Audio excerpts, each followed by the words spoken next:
Well, welcome to this class on political theory. Today we'll discuss the concept, theory, systems, and all the problems connected with democracy. You know that democracy is understood first as an idea or a concept. Secondly, democracy is understood as an ideology. Thirdly, democracy is understood also as system of government. But the problem with the democracy or any discussion on democracy is that this term has been used by so many people in so many senses that it has been described by some authorities as the Tower of Babels.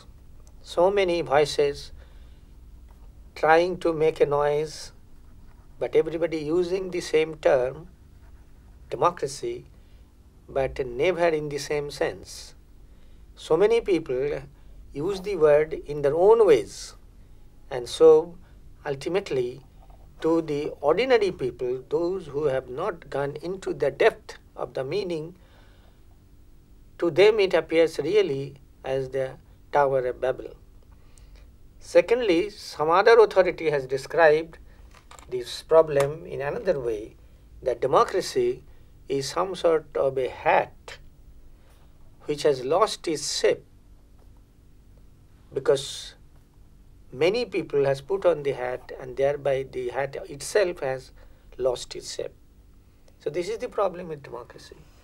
There is no one definite way of describing democracy as an ideology or democracy as a perfect form of government, etc.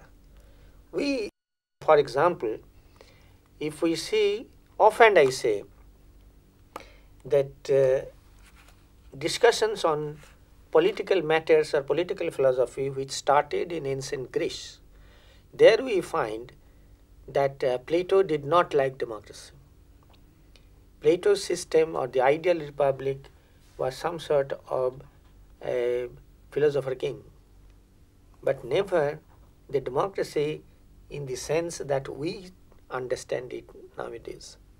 Secondly, another great person who started in a sense a scientific discussion on politics, Aristotle, he positively described democracy as a perverted form of government, meaning thereby that in his classification of government, he said that polity, he used the term polity is the best, and its perverted form is democracy, where demos, the ordinary people, rules. In fact, the origin of the word democracy is from the two Greek words. One is demos, means the people, and the other is kratia, which means rule or government or power. That means democracy is rule of the people. Sir, I have a question. Sir, why is the origin of democracy is always sought in ancient Greek city-states, whereas we have examples of democratic form of governments elsewhere also? So why is that whenever we search the origin of democracy, we go back to these Greek city-states?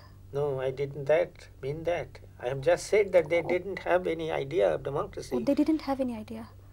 They had, but they had as a perverted form of government. Okay. They never eulogized democracy.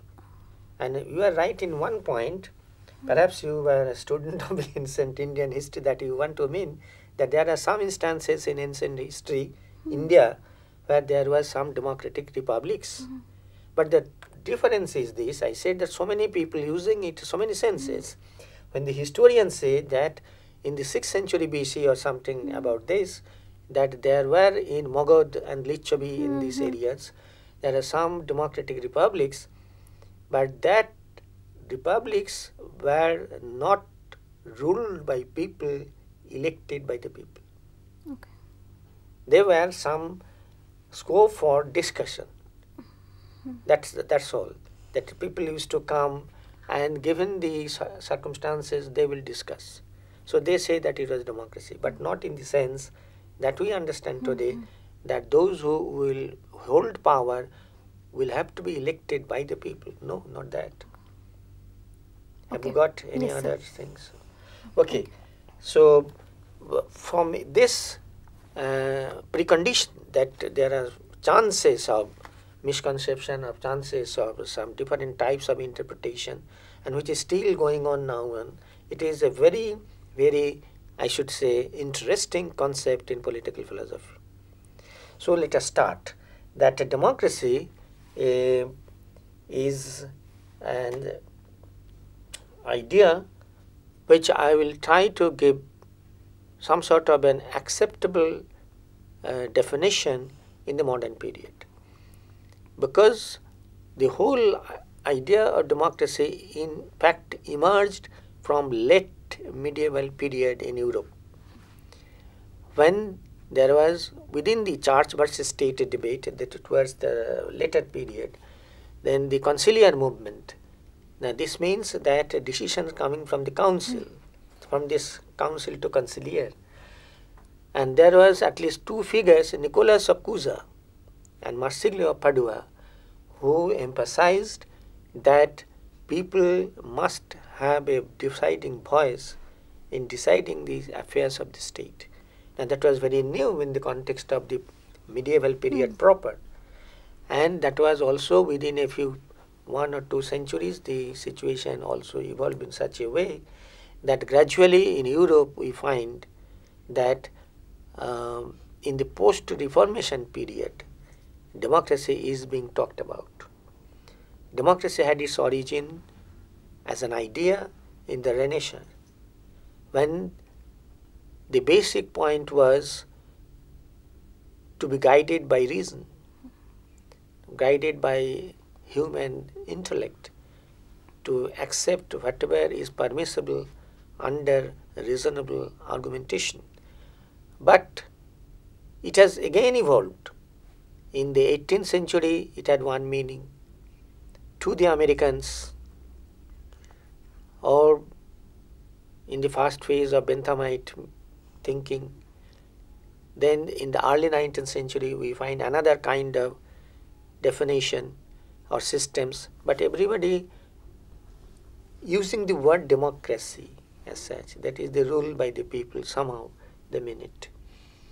Now democracy, I at the very beginning said it is idea or concept first, then it is also an ideology, and thirdly it is a form of government. So we have to proceed today in this class, at least confine ourselves to this, and then I would like to follow a methodology of argument that what some in the problem of defining something, there is one way of positive, this is this, another way that this is not this, that is by contrasting some other things, and we will try to discover the meaning of democracy or essence of democracy by contrasting with autocracy or totalitarianism or dictatorship, whatever we call it, that is non-democratic systems.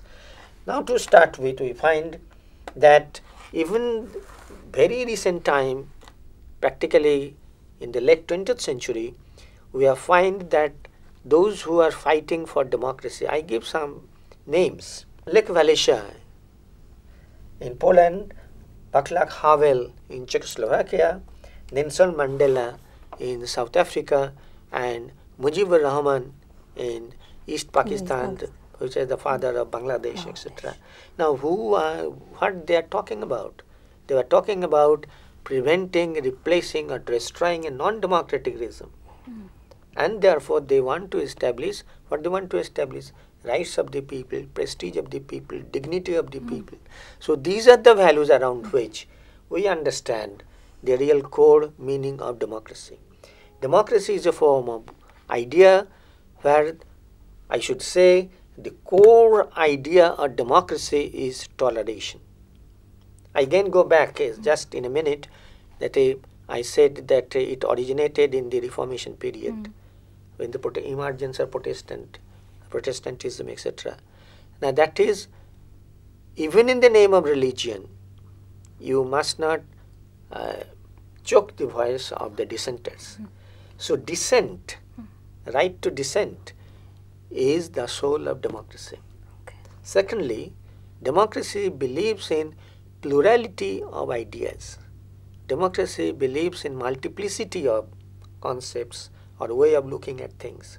And since it is based on the grand philosophy of toleration, so democracy requires that kind of institutional systems which will allow that. We have seen from the late 18th and mostly early 19th century that any government which claims itself to be democratic allows for an institution called opposition with capital O.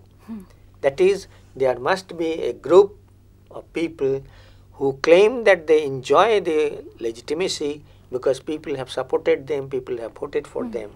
So they are in majority. Okay, but at the same time, in exercising power, they cannot be ruthless towards those who do not see eye to eye with them. But democracy believes in alternative ideologies. But one ideology is very firm, that is, toleration is to be the principal instrument of understanding the affairs of the state or guiding the affairs of the state. Democracy cannot be just like a juggernaut which will be taken ruthlessly over the views of many people or that.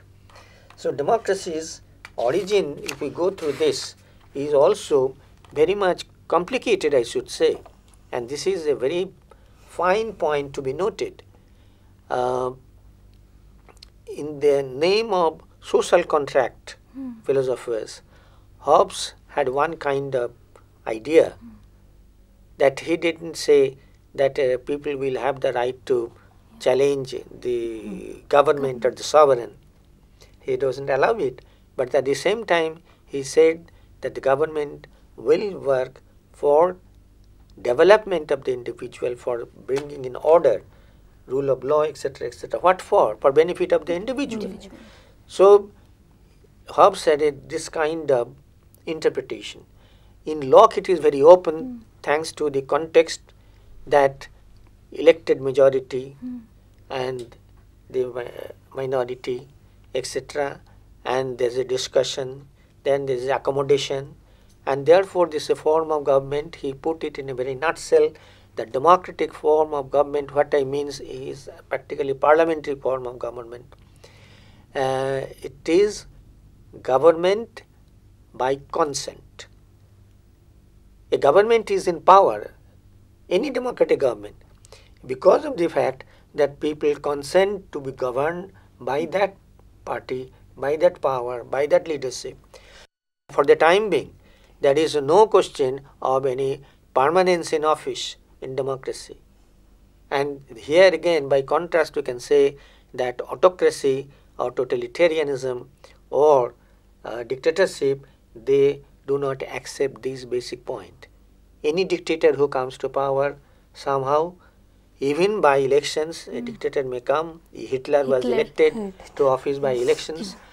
So they will claim that we should be in power for perpetuity. That is the contradiction, and that it creates all the trouble. And secondly, dictators don't believe in the dignity of the individual, they believe in the prosperity of themselves. In dictatorship, we find what is glorified is the leader or authority. In democracy, it is the idea, the logic, the discussion which gets the first priority and most important. So it is very finely put that democracy is a form of government which believes in force of logic. That whatever you will discuss in parliament, outside, larger society, you go on arguing and arguing till we come to a consensus. By contrast, dictatorship believes in the argument of force.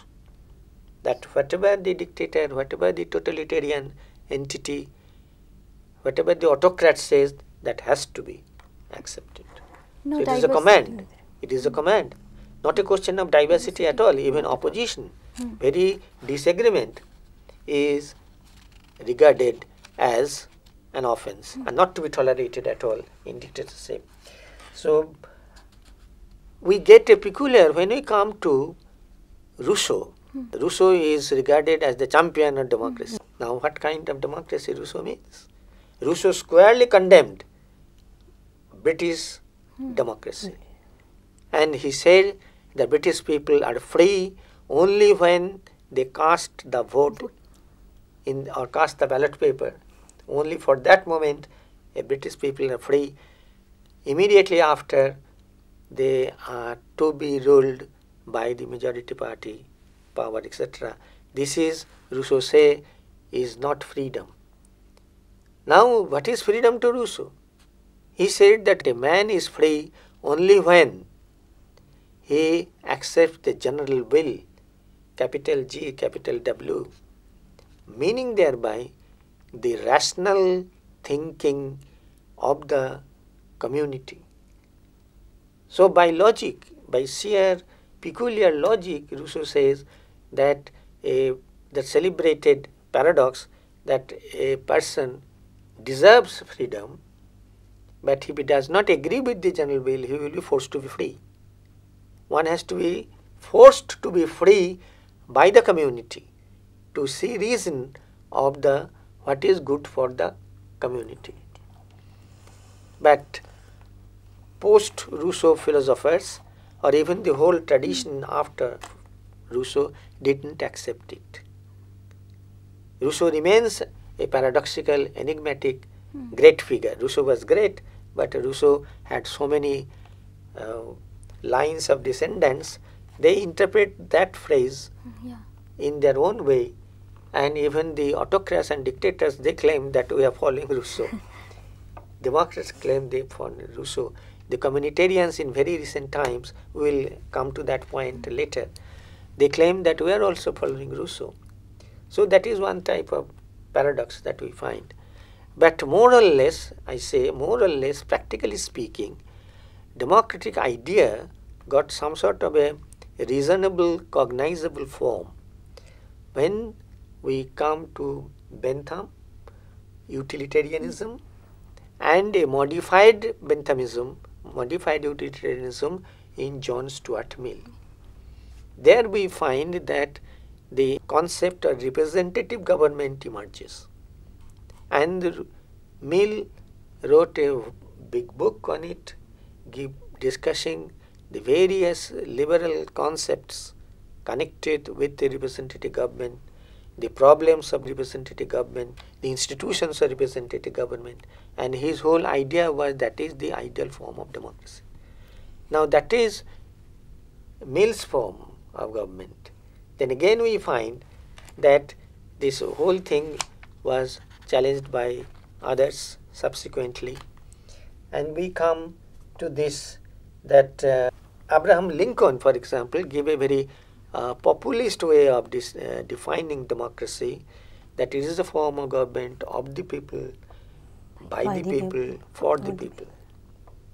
But those who are adherents of this, they are happy.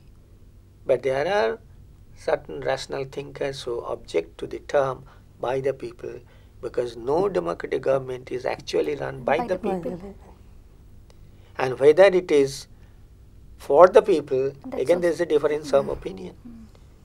But one can accept the difference of opinion because democracy believes in diversity and discussion. But by the people, no. So in the 20th century or late 19th and throughout 20th century, we come to the concept of what has been called the elitist theory of democracy.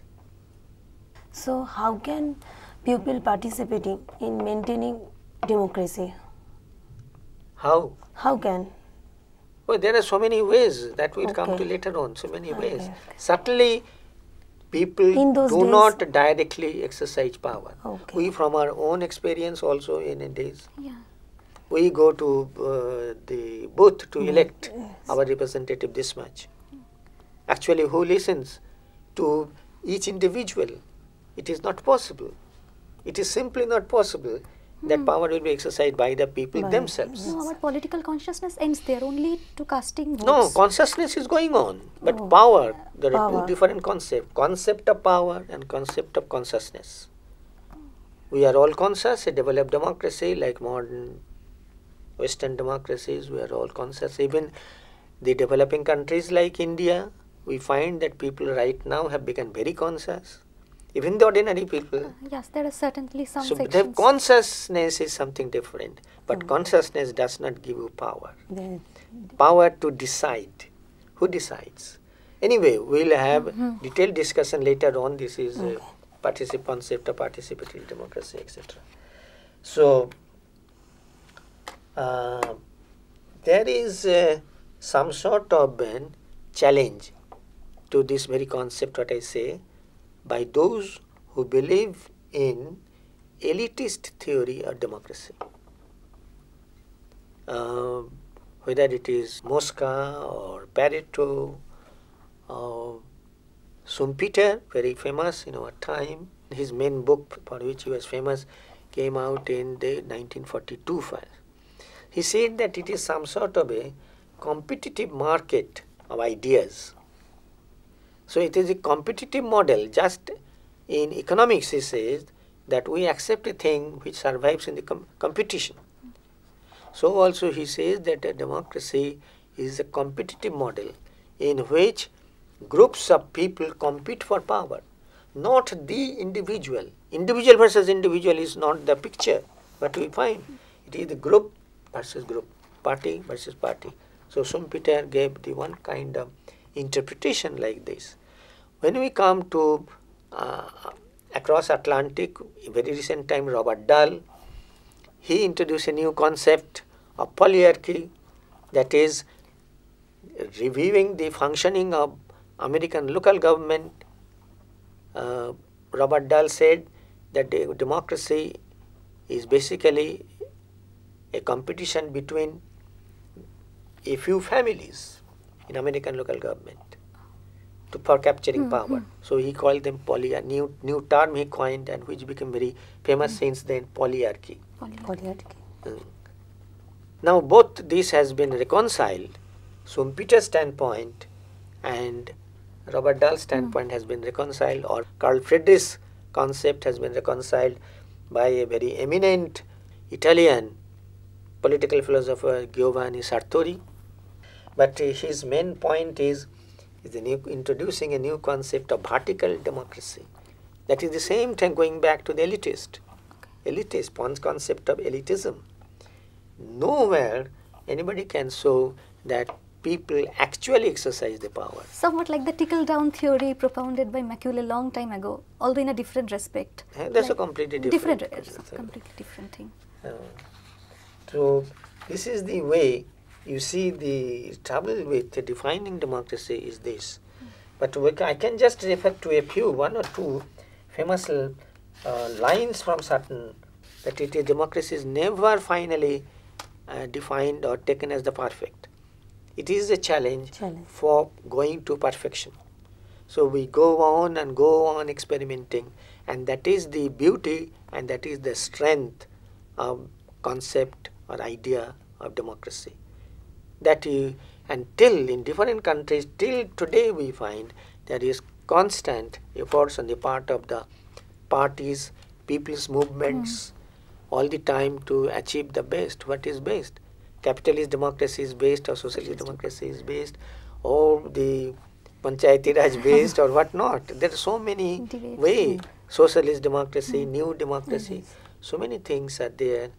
But this is a challenge which will live forever. So Lord Bryce said, or many other persons said, that challenge brought out by the concept of democracy, democratic governance, is its strength. So I think generally we have come to know at least an idea of what the word democracy means. I repeat, just to recapitulate, it is an idea, it is a concept, it is an ideology, and it is a form of government.